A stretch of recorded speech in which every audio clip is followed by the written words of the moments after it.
How to cancel your DoorDash DashPass subscription. So if you want to cancel your DoorDash DashPass subscription, then first you need to open up your DoorDash application. You need to simply tap on the DoorDash and open up the DoorDash application. Once you've opened, you need to make sure to log into your account.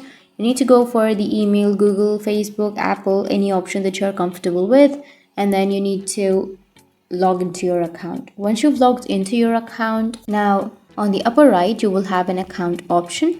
So simply tap on account and then you need to go for your account, and under your account you will have manage dash pass. So if you tap on the manage dash pass, it will let you know basically your dash pass status, whether it's inactive or active, or when you need to or when you have enrolled, and all of that options. So if you want to cancel, you need to simply go for the cancel, and it will ask you for a reason why you're canceling your DoorDash DashPass. So after entering your reason, you need to simply go for pause DashPass. Once you tap on pause, your DashPass will be cancelled, or your subscription will be cancelled on your DoorDash.